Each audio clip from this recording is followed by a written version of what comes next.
Egaa shama harka fuunee kabajamtootaaf jaalatamtoota hordoftoota MW idil addunyaarra jirtan bakka jirtanitti nageenyi jaalalli keenya isin haa dhaqqabu isiniin jecha kutaalee darban keessatti sagantaalee keenya adda addaa gurra isin buusaa turre keessaayyuu waa'ee alaabaatiin wal qabate alaabaa bara Haayilesillaasee bara Darguu akkasumas bara Wayyaaneetiin hanga har'aatti jiran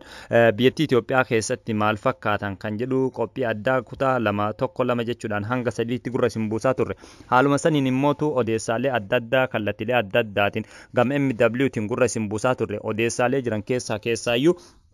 waa'ee alaabaatiin wal qabatee bu'aa bayii adda addaa Oromoon keessa ture akkasumas immootu qabsoo kaleessa kallattii adda addaatiin hawaasni Oromoo keessatti hirmaachaa ture keessaayyuu jechamoota gurguddoo warroota wareegaman kan akka Jaarraa Abbaa Gadaa, Elemoo Qilxuu, Waaqoo Guutuu,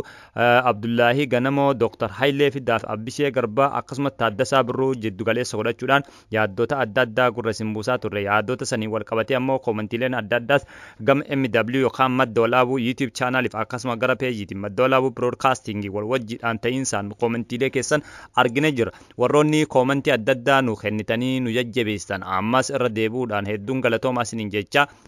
sagantaa keenya har'aas keessaayyuu odeessaalee adda addaa kallattiilee adda addaatiin marsaalee odeeffannoo idil addunyaa kanarratti darban gurra isin buufna anis qopheessaan sagantichaa obboleessi keessan falmataa roorrooti turtii kaleessa galgalaa keessaayyuu godhameen gama MWtiin ogeeyyii yookaan immootu ilmaan Oromoodha kanneen gama sooshaal miidiyaa YouTube irratti hojjetaa jiran namoota gaggaarii fuuneetiin kallattiidhaan gurra isin geessineera keessaayyuu turtii kaleessa galgala godhame keessatti wal'aansa uummanni Oromoo addunyaarra jiran kallattiilee adda addaatiin godhaa jiran akkasuma gama sooshaal miidiyaatiin godhaa jiran aadaa duudhaa seenaa safuu isaanii akka jabeeffataniif akkasumas lallaba Oromummaa rakkoolee godina Oromiyaa kallattiilee adda addaatiin keessa jiran irratti hawaasni Oromoo tokko ta'ee wal wajjin hojjechuu qaba kan jedhu yaaddota adda addaa marii goone jirra. warroota marii wajjin goone keessaayyuu Oro 360 yookaan immootu Oro 360 jechuudhaan dargaggeessa gameessa asuma ardi Afrikaa Keeniyaarraa kallattiidhaan turtii keenya irratti hirmaatee yaaddota adda addaa nu kennaa ture nama yeroo dheeraadha akkan jabaadhuuf kallattiidhaan gara YouTube'itti akka hirmaadhuufis nama na duubaan dhaabbatee gara YouTube'itti nawamaa ture keessaa isa tokkodha akkuma sagantaa irraa hubattanitti turtii kaleessa godhame irratti innis keessaayyuu diizaayinii adda addaa uffata aadaa Oromoo hojjatee tolchee miidhagsuudhaan hawaasa Oromoo kallattii adda addaa biraan gahaa jiraachuu isaa dubbateera. Sanuma maddittis keessaayyuu uffannaa muslimaa kan ta'e mudawwara kan jedhamu irrattis alaabaa Oromoo hojjechuudhaan uummata Oromoo biraan gaheetiin kallattiidhaan aadaa keenya yookaan mallattoo keenya kan ta'e uummanni Oromoo itti fayyadamu kan jedhu yaada nuu kennee jira jechaadha. San qofaa miti maskiis yookaan immootu kan fuularra kaawwatan dhibee koronaa balaafamoo kan ofirraa orguudhaaf hawaasni addunyaa kan itti fayyadamu maskii hoggaa ta'u inni immootu uffatuma aadaa Oromoo kanaan tolchee alaabaa Oromootiin miidhagsuudhaan akkasumas firii Jawaar Mohammad firii Justice for Haacaaluu Hundeessaa Justice for Jawaar Mohammad kan jedhu bara isaan hidhaman sirna darbe keessatti Umbrella jedhamu kan immoo afaan Oromootiin daabee afaan Amaaraatiin immoo xilaa isa jedhamu san hojjatee gubbaa irratti xilaa yookaan immootu daabeedhaan magaalota Keeniyaa keessaan yeroo tokko qabadheetiin deemaan ture jechuudhaan ergaas dabarfadhee uummata keenyaa sagalee ta'aa ture kan jedhe Oro 360 jechaadha. Akkasuma immootu keessaayyuu shamarran keenya kan akka Liidiyaa YouTube chaanaaliitii fi Saaroon Tube akkasumas obboleewwan keenya kan akka Aminaa Show namoonni adda addaas kallattiidhaan kan akka Kiyyoo Tube sagantaa sanarratti hirmaatanii ergaalee gurguddaa kennaa turan mariin sun baay'ee barbaachisaa jechuudhaan hawaasni Oromoo kutaa Minisoota akkuma armaan dura sagalee adda addaa nu kennaa turan shamarree Oromoodhaa Waashingtan DC irraa akkasumas Minisoota irraa Faaridaan fa'aa akkasuma mootummaa Magfiraa Muhammad Ameerikaa kutaa adda addaa irraa yaaddota adda addaa kennaa turan kaleessa galgalas obboleessi keenya Jawwee Qeerroo jechuudhaan keessaayyuu Shanee Farist jechuudhaan yeroo hedduu kan hojjetaa turuu fi Jawaar Mohammadii fi Jaalammarroon ija bitaa fi mirgaati jechuudhaan toora meeshaalee quunnamtiitiin influence gatuudhaan dhiibbaalee gurguddaa hojjetaa jiru. Keessaayyuu gaafiilee fi deebii adda addaa miidiyaalee adda addaatiin godhu irratti isaan lamaanuu obbolawwan kooti anaaf isaan lamaanuu dhabuun jechuun lubbuuti jedhamu jechuudhaan yaada adda addaa kennaa ture. kaleessa galgala keessaayyuu shamarran Oromoo kan akka Saaronii fi Liidiyaan waa'ee Wallaggaa irratti rakkoo qabna ummanni Oromoo maa nutti calliftan jechuudhaan akkasuma ayyettuunis boodarra dhuftee ayyettuu ishoo namni hin beekne hin jiru shamarree attam jabduudha diraamaa dalaguudhaan ummata hedduu boochisaa kan turtee fi ummanni hedduun kan duuka booyaa jiru ayyettuu ishoo sagantaa sanarratti hirmaattee turte kanumaan wal qabatee obboleessi keenya kutaa Kolooraadoo irraa yaada bilbilee turtii daqiiqaa 25 caaluun wajjin godhe keessatti ummanni Wallaggaa irraanfatamuun qabu ummata Wallaggaaf sagalee ta'uun dhalattoota naannichaa waan gaafatu miti Oromoo ta'uun qofti gahaadha jechuudhaan deebii jala sararee kan nu hime obboleessi keenya kun kutaa Kolooraadoo turtii madda walaabuu YouTube chaanaalii wajjin godhe akkasumas gama peejiiti yeroo hedduu waliin godhaa turre ummata Wallaggaatiif falmachuun sagalee ta'uun ummata kanaa cinaa dhaabbachuun dhalataa naannoo ta'uun murteessaa miti kanaafuu ummanni Oromoo kaabaa fi kibbaa ba'aa fi dhiyaarra ummata keenya kan miidhamaa jiru Wallaggaan cinaa dhaabbachuun murteessaadha kun rafee kun jiraatee ummanni Wallaggaa yeroo akkanatti qe'een isaa qe'ee boo'ichaa taatu Oromoon ilaaluun qabu ani kan ittiin dhaladhe godina Baaleeti garuu umrii ijoollummaa kiyyaa ganna torbatti jireenya baqattummaa seen abbaa kiyya wajjin koolugaltummaa biyya Somaaliyaa erga turreen boodatti har'an tana rabbiin galanni haa ga'u biyya Ameerikaa kutaa Kolooraadootiin jira jechuudhaan ergaa kan nu dabarse dubbii hedduu gara nama nyaattu kan nu kennaa turan hoggaan ta'u Maarreegaa sagantaa keenya guyyaa kaleessaa keessa ammana erga gurra isin buufneen odeessaalee adda addaa karaa feesbuukaatiin guyyaa har'aa daddarbamaa turan irratti fuulleffatee gurra isin buufna. Ogeessi gameessi falmataan qabsoo Oromoodhaa Koloneel Gammachuu Ayyaanaa keessaayyuu dubbii muummichi ministeera Abiy Ahmad guyyaa har'aa paarlaamentarii biyyaa wajjin geggeesse walqabatuudhaan gama peejii isaaniitiin akkas jechuun barreessan ergaa koo kana qaama dhimmi ilaaluun naaf ga'a biraan naa ga'a jechuudhaan hoggaa barreessan gaafiin isaanii kun maal kan jedhu turtii kana keessatti argattu keessaayyuu akkas jedha Oromoon gaafii gurguddoo qaba gaafiiwwan kana deebii argatuuf qaabsaa ture kan jedhu gaafiin kun maal kan jedhuuf tokko jechuun kan barreesse qaabsaan keenya Koloneel Gammachuu Ayyaanaati akkas jedha gaafii abbaa biyyummaa jedha lakkoofsa tokkorra kan argamu Atse Haile Sillaaseen gaafa seera jalqabutumu akkas jechuun paarlaamentarii keessatti dubbate Atse Minilik biyya keenya weerartoota nuuf deebisee jira amma mootuu lafa keenya irra qubatanii jiran kanneen akka gaallaaf as gabbarsiifnee nagaan jiraanna jedhee ture jedha paarlaamaa yeroo sana harka rukutuudhaan ummata Oromoon ummata biyya hin qabne akka ta'e mirkaneessa jechuudhaan hogguu dubbatu Koloneel Gammachuu Ayyaana mirga abbaa biyyummaa Oromoo irraa mulqee ergasii seenaa biyya sanaa hin beeku Oromoon Madagaaskaarii dhufe saalfii tokko malee jechaa turan kan jedhu hayyuun kun sirna kana kan balaaleffataa jiru ta'uu cimsee dhageekkachiiseera har'as jedha murni Itoophiyaa kanumatti amana jechuudhaan gaafii mirga abbaa biyyummaa har'as deebi'aan jiru jechuudhaan qeeqa kan mul'ifatan hoggaa ta'u itti aansuun lakkoofsa lamarratti kan isaan barreessan yookaan kiyyeessan Haile Sillaaseen afaan Oromootiin dubbachuun yakka taasise kanas karaa ministeera barnootaa yeroo sana Akililuu Habtewadiin paarlaamaa dhiyeesse afaan Oromoo dubbatuun yakka ta'e har'as miidiyaaleen biyyattii kan gibira ummataatiin socho'an afaan Amaaraatiin dubbatu biyyattiin afaan aadaa fi alaabaa Amaaraatiin beekamti kanaafuu Oromoon hanga afaan aadaa fi alaabaa isaatiin mallattoo Itoophiyaa ta'utti qaabsoon ittuma fufa kan jedhu Koloneel Gammachuu Ayyaanaa lakkoofsa 3 irrattis akkas jechuun dubbatan qabeenyi biyyattii keessa harki caalu kan Oromoo keessa jiruu fi kan Oromooti duris har'as Oromoon irraa hin fayyadamne qabeenya ofii irratti fayyadamuun qaabsaa'uun cubbuu miti jechuudhaan lakkoofsa 3 irratti hoggaa barreessan ammas itti fufuudhaan lakkoofsa 4 irratti akkas jechuudhaan hoggaa barreessan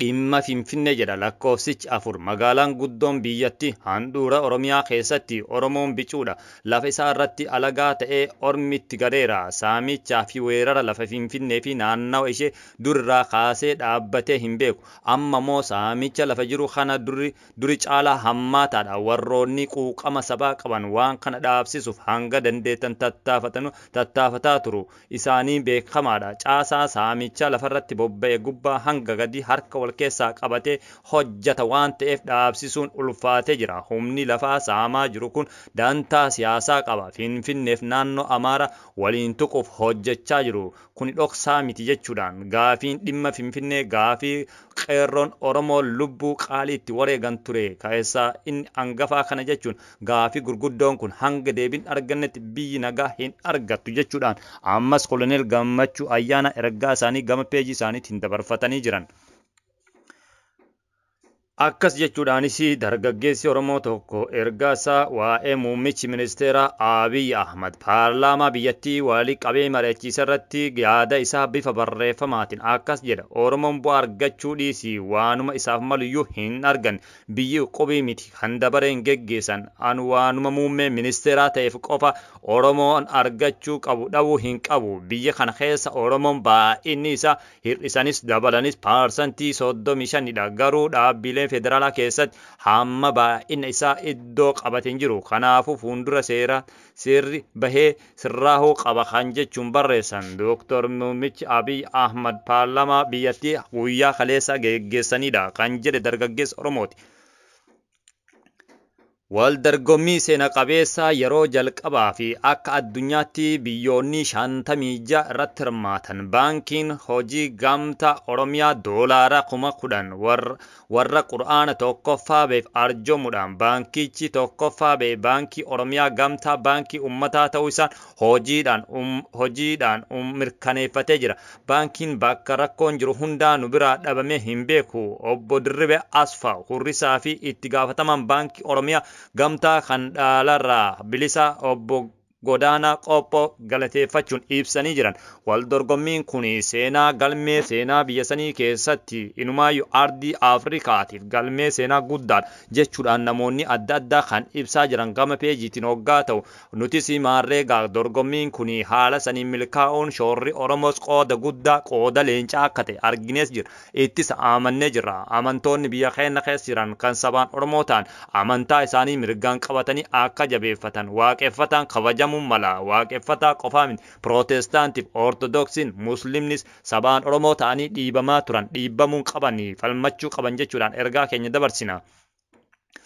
Haaluma kanaan keessaayyuu hayyuu gameessa gannoota lamaa fidhaa ture obbo Jawahar Muhammad daayireektara miidiyaa OMN armaan dura yeroo ammaa kana maqaa dabalata bulloo jechuudhaan kan beekaman Oromoon addunyaa simachaa turte. Simannaa kanaan biyyoonni Awurooppaa heddumminaa keessa simannaa kana godhameef keessa uummanni addunyaa galateeffannaa gama feesbuukaatiin dabarfataa jiran. Biyyoota Oromoon galatoomaa jedhaniin keessaa UK'n adde dura irratti Jarman itti aanu Neezerlaand, Suwiidinii fi Firaans akkasumas Noorweey kan keessatti argaman hoggaa ta'u hawaasni Oromoo dhuguma qeerroo biyyoota kanneen keessa jiranii fi sabaa fi Oromoota kan ta'an hunduma isaaniitu galateeffachuu qaamna jechuudhaan ergaa isaanii dabarfatanii jiran. Kunis ajandaa guddaa fakkeenya dhaloota har'a ta'ee darbee jira kan jedhan namoota hedduudha. Maarreegaa nutis waan sooshaal miidiyaa irraa furanne kan gurra isin buusaaru kan dhageeffachaa jirtan gama MWtiin.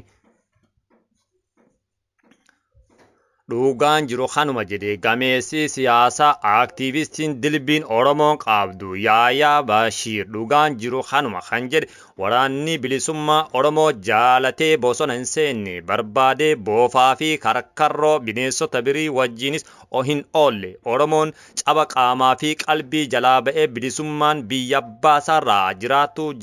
jechuudhaan bosona seene jedhe aktiivistiin cimaan Yaayaa Bashiir dhantan Oromoon qabdu dhugaan jiru kanuma. Oromoon waraana isaa kabajaan ol'aanaa qaba kanaaf jabeeffachuu qaba jechuudhaan turtii gama miidiyaa Oromoo guddicha OMN wajjin godhe guyyaa kaleessa gabaasee jira. Akkasuma dargaggeessi xiqqaan tokko ona afran qal'ootti kan dhalatee gargaarsa adda addaa gama YouTube fi Facebook kan hojjechaa jiru Mu'aaz Muhammad akkas jechuun dargaggeessa Oromoo tokkoof ergaa dabarse. Namni hojjetu naaf ta'a jechuudhaan mata duree isaa kan eeggale hoggaa ta'u dargaggeessa murataa akkanaa haa jabeessinu. Obboleessa keenya kan qaamaan wal agarre hin beeknu walis hin beeknu turre dhiyoo kana miidiyaa hawaasummaa kanarratti baree keessaa tokko murtii guutoo jedhama. Murtiin nama hojiiti. Hojii tuffatuun kan akka garbaatti hojjetettu bor akka mootiitti jiraata. Kan hojii tuffate yoomuun guddatu jechuudhaan qeeqaa kan dabarfate ja'amaa miiree tanaaf mataa gad qabatee hojjeta. Murtiin akka nam tokkootis ta'e dargaggeeyyii keenyaaf hojii ittiin kakkaasuun jira. Ilaalchi inni hojiif qabu namattiin tola. So maal jechuu barbaadeeti jechuudhaan itti fufuun nama akkanaa kana haa jabeessinu irraa haa binnus nutis itti haa affeerru. Yeroo bor qabatamaan ta'een lammiin keenya bira dhaabbatu isuma yeroo bor qabeenya qabaate lammii keenya bira kan dhaabbatu isuma damma asheetaa walalaa kan akkanaa kiyyatti kiiloo 2 irraa naa bitadhaa isinoo